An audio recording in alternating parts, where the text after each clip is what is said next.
Hello, everyone, and welcome back to another week of our Cybersecurity Executive Brief.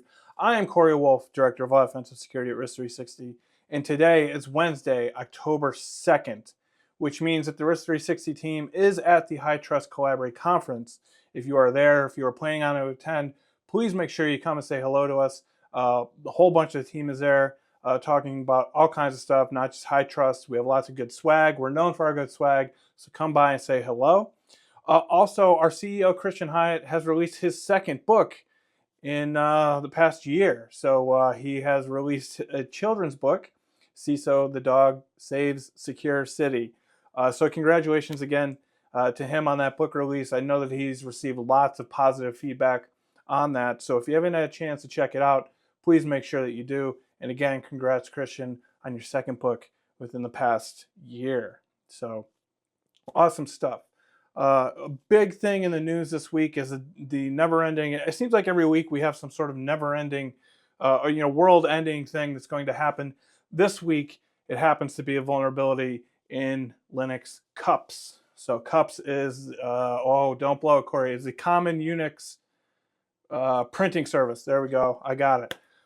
It is a service, basically the printer daemon.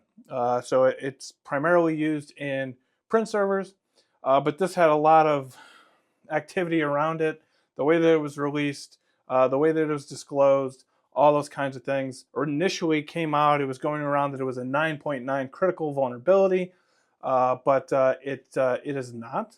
Red Hat and Ubuntu, among others, have responded to this particular issue, but they're real issues. Don't get me wrong. Might have been a little bit blown out of proportion. But it's essentially that there's an issue. There's a couple of different issues in the way that the cups daemon in Linux handles different things, right? So there's, I think it's somewhere. Let's actually go to the Red Hat one. That was the researchers one. If we go back here, let's see, where is it? Specifically, cups provides tools to manage, discover, and share printers for Linux distros. So basically, you could chain a bunch of these issues together. You can change a bunch of these issues together and get code execution, unauthenticated code execution. Long story short, you can, from a network perspective, from an unauthenticated network perspective, you can send what's called a PPD. I'm not super familiar with these particular. Let's go to the Ubuntu one. I think Ubuntu calls it out. Let's see, here we go. This is what I'm looking for. So at its core, the vulnerability is exploited by tricking cups into generating an attacker-controlled PPD, which is a PostScript printer description file. So you can send one of these PPD files, which through a couple of different ways, you can generate a malicious PPD file, send it to the host running cups from an unauthenticated network perspective, and through a couple of other CVEs, it allows the attacker to get code execution, remote code execution. So when this was originally disclosed, Twitter was going crazy. This particular researcher, EvilSocket, he's been around for a little bit now. EvilSocket started to talk about this on X, not Twitter, but X, and came back and said that, hey, this is 9.9. Caught a lot of flack for that. I guess the 9.9, if we go here, the 9.9 was the initial scoring by a Red Hat engineer. Of course, you can't go by these, right? You can't go by these initial scoring. This is, when an engineer or anyone else for that matter is receiving one of these issues and they're investigating them, this initial scoring isn't, fully thought out yet, right? It hasn't really been, put through its paces. So it came out, this is a 9.9 critical issue. Ends up it's not. What did end up happening is that it was scored a couple of different ways here, a couple different times. But Red Hat, I think at the end of the day, it ended up being an 8.6, which of course is still a serious issue. Let's go. Where is it? I know it's here somewhere. It's I believe it's an 8.6. If we go, actually now it's a medium. So there's some stuff going on back and forth here about this particular uh, issues, I should say. By no means am I saying that these are not issues. They are. They absolutely are issues. But this turned into like the world's on fire type thing. There's so many thousand hosts that have cups exposed to the internet. Well, sure. If you look at Shodan or some other internet search engine, you would find that there are about 75,000 hosts with cups running on the public internet. So 70 to 75,000 out of millions, billions of devices on the internet. It's a very small percentage. Uh, this all starts because the cups daemon is running on all ports.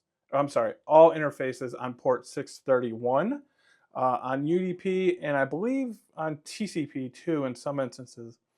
But everyone said, "Oh, this is running." Well, here's the thing about it: cups does not run by default, so it is something that needs to be set up both on Red Hat and Ubuntu, and I'm pretty sure most Linux distros, but I know for sure Red Hat and Ubuntu. It needs to be installed. It needs to be set up and running, right? Again, typically for print servers is where you would see it. Also, most hosts don't have print servers running on the public internet. So, of course, there are those companies that do, 70, 75,000 of them. But this is not that, I don't know. I feel like this is not that big of an issue. Uh, it needs to be installed manually. It doesn't come by default in Red Hat and Ubuntu, at least.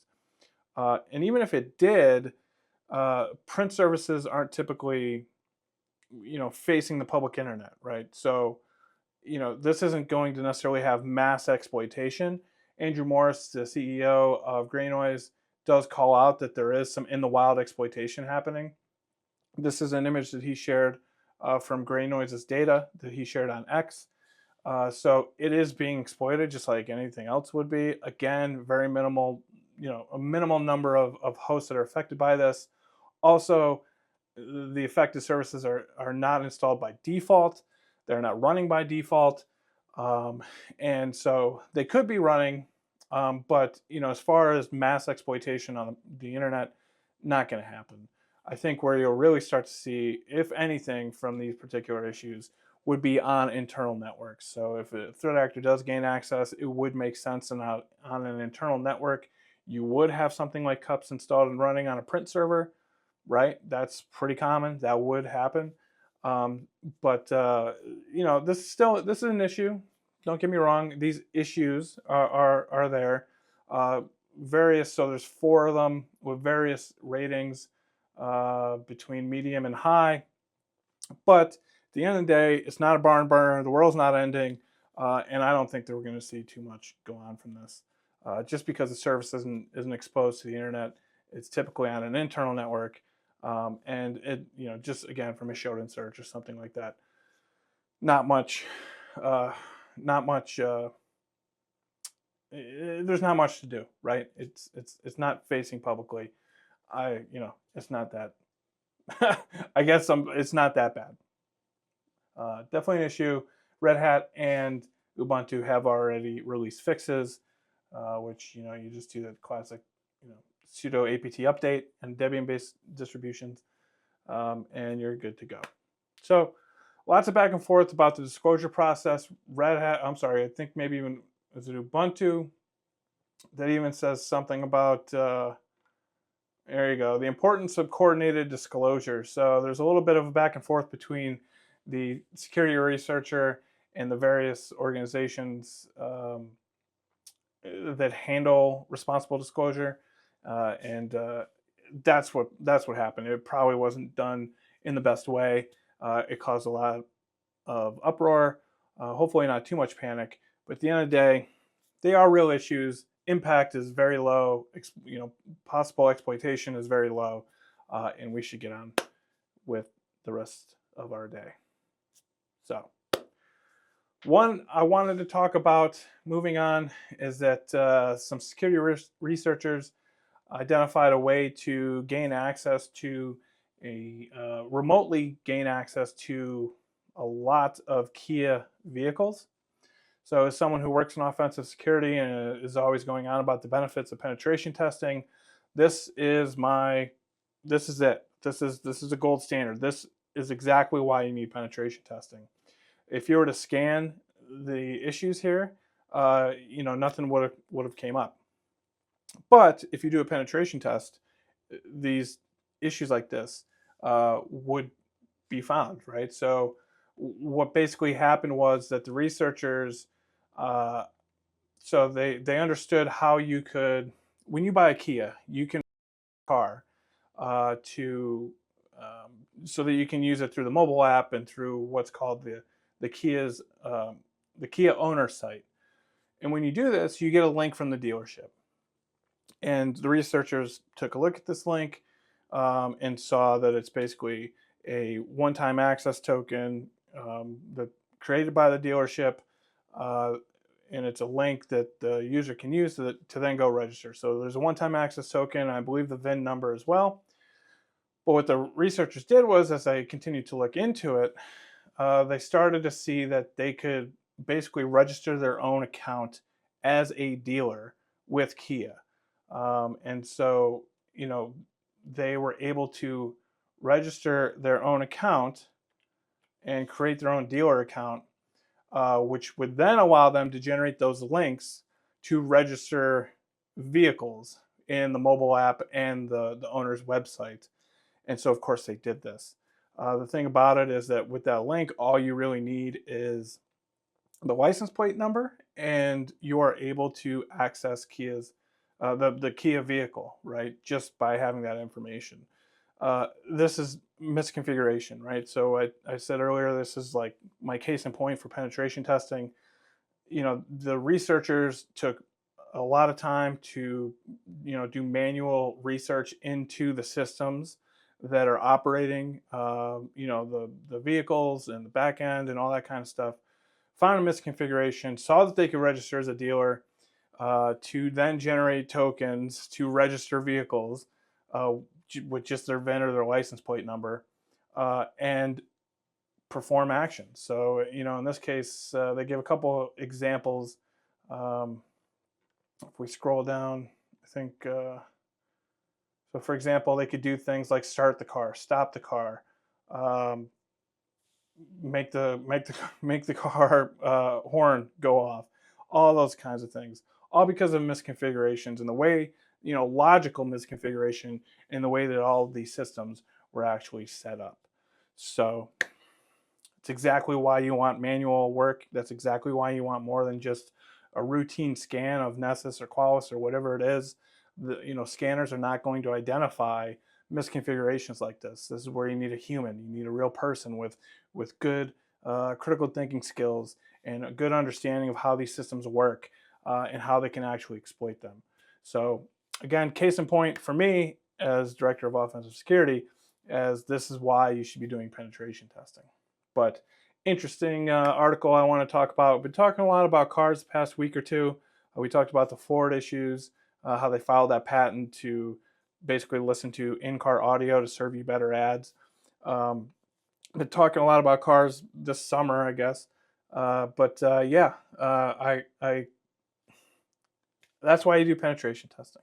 So that's all we got for this week. Again, if you are at the High Trust Collaborate Conference, please make sure you come and say hello to us. We got lots of good stuff there. We hope to see you there. I hope this was helpful. I hope you have a great rest of your week, and we'll see you here again next Wednesday. Speak soon.